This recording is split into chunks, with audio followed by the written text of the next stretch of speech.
Nag-secure tayo ng permit para bukas. Tingnan nyo muna. Inisyuhan tayo ng permit. Sa'yo ba yan? Kaya lang, ibinabalita ngayon ng GMA at ng Channel 2, nirevoke daw yung permit natin.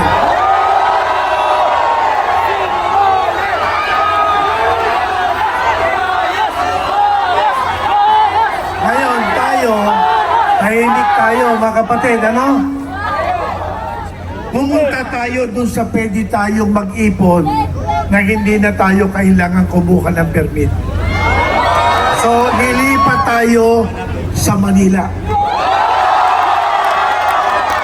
Kaya ang aming pwede nang magsadya yun, lakad na tayo, at yun ang ating pakiusap lang sa otoridad, susundin namin yung batas, hindi nyo kami inisyo ng permit, magdadaos kami sa pwede namin gawin, yung aming karapatan, huwag nyo lang kaming hakarangin.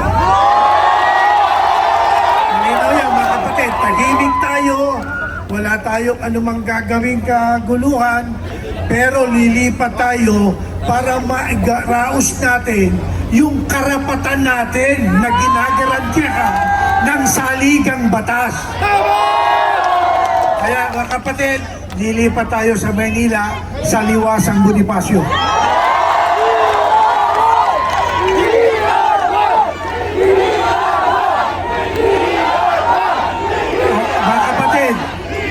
Maging maayos lang ang ating paglipat. Pakita natin na ang Iglesia ni Cristo disiplinado. Kaya nilipat tayo. Pasensya na tayo, napaparanoid eh. Linisin muna natin ang paligid, mga kapatid.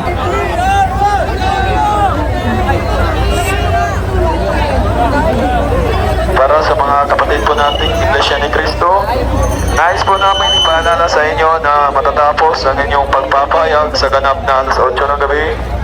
Ito po.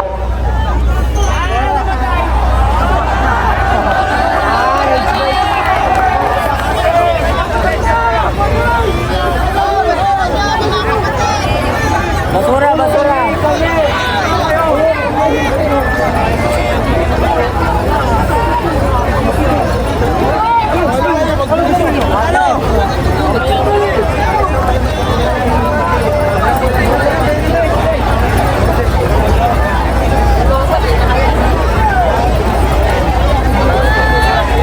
Mga kababayan, muli po, kagaya po ng ating paulit-ulit na paalala, ang mga kalat po ay kunin.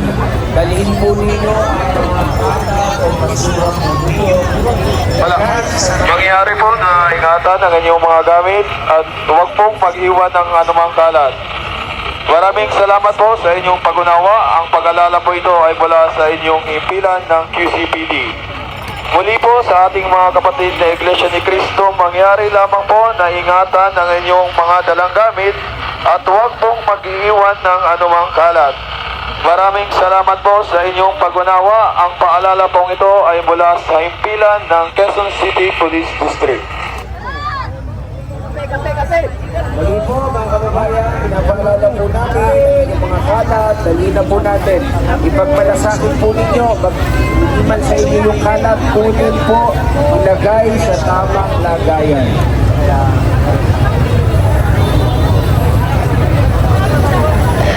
Muli po para sa ating mga kapatid na Iglesia ni Cristo, pag-iingatan po ang inyong mga dalang gamit habang tayo po ay palabas at pauwi sa ating mga bahay. Mangyari lamang po na huwag mag-iwan ng anumang kalat sa ating lugar. Maraming salamat po sa inyong pag-unawa. Ang paalala po ito ay mula sa himpilan ng Quezon City Police District.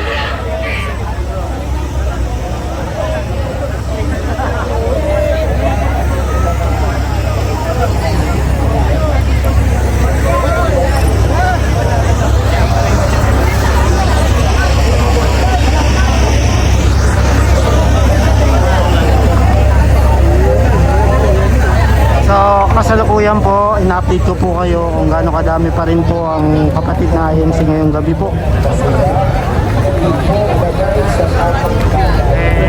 sa mga sinabi ay dito ay babalik pa rin daw bukas. So abangan pa natin. So itaas ko lang para mapakita ko sa inyo kung gaano kadami yung IHU.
Dahil nga ano muna dinner, kain muna dahil anong oras na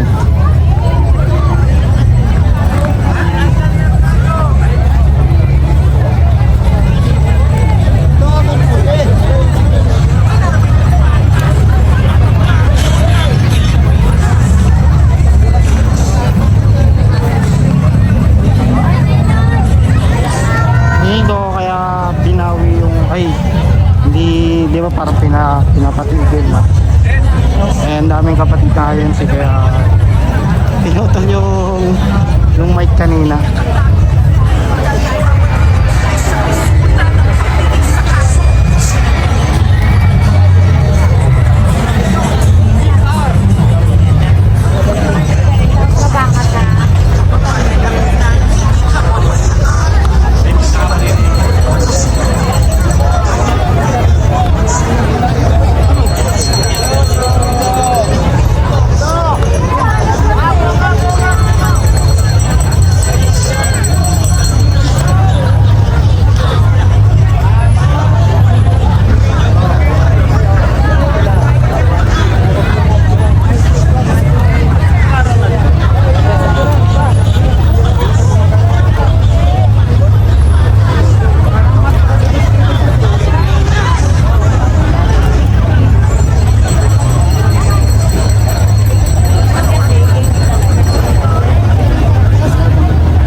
halimbawa kung paano ang isang public official ay tumupad ng kanyang tungkulin dahil sa pinagtiwalaan ng mga tao para sila ay paglingkuran. Hindi ko alam kung paano ko kayo pasasalamatan sa tuwing nababanggit ang aking pangalan na sinusuportahan po ninyo ang aking ginagawa para sa ating bansa.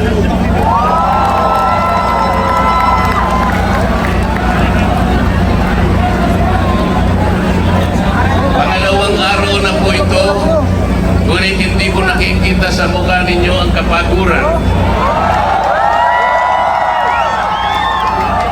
Hindi ko po alam kung paano ko magpapasalamat sa inyo. Kung magagawa ko lang, napuntahan ko kayong isa-isa para yakapin ko kayo.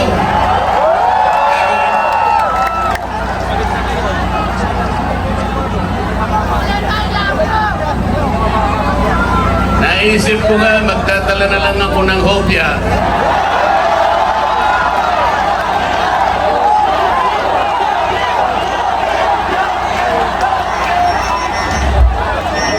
Pero nung makita ko po na napakarami ninyo, kahit 30 pabrika ng hopya, hindi magkakasa sa inyo.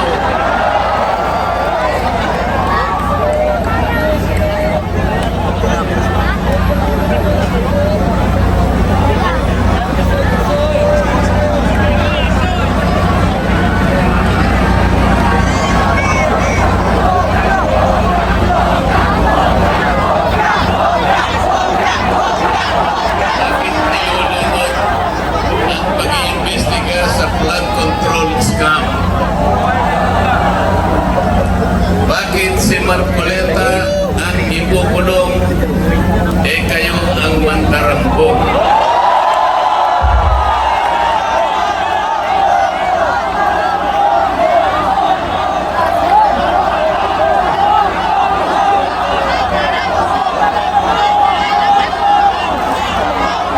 Parang po ako papasahin sa inyo. Alam ko ito, pero kailangan po may puli sa inyo. Maitatak po sa ating puso. Babasahin ko po sa inyo ay yung pampungat o yung preambulo ng ating saligang batas. Ito po ang kauna-unahan, ito ang pampungat, ito yung panimula. Kung tawagin natin sa English ay preamble. Ito po ang sama-samang isinulat ng bawat isang Pilipino noong ang ating saligang batas ay ating pinagtibay. Babasahin ko po. Kami, ang nakapangyayaring sambayanang Pilipino na humihingi ng tulong sa makapangyarihang Diyos upang bumuo ng isang makatarungan at makataong lipunan at magtatag ng isang pamahalaan nakakatawan sa aming mga mithiin at mga lunggatiin, magtataguyod ng kabutihan sa bawat isa, mangangalaga at magpapaunlad ng aming kamanahan at titiyak para sa aming sarili at sa angkanang susunod ng mga biyaya ng kalayaan at demokrasya sa ilalim ng pananaig ng batas at ng pamahalaang puspos ng katotohanan, katarungan, kalayaan, pag-ibig, pagkakapantay-pantay at kapayapaan ay naglalagda at naghahayag ng konstitusyong ito. Mga kababayan, ito po ang batayan kung bakit nandito tayo ngayon.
kapatid sa Iglesia ni Cristo.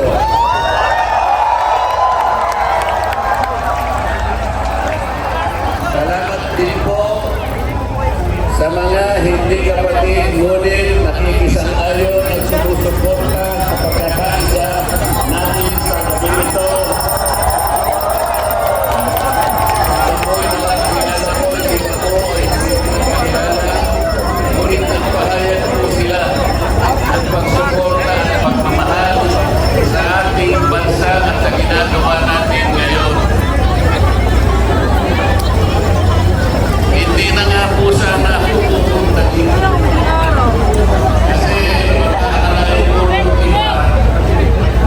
Ako yung nag-iisip. Lagi ko ginagawa. Lagi ko sinasabi. Kailangan ngayon ginawin ano ang tunay na pagkakalimutan at isang pagkakalimutan sa mga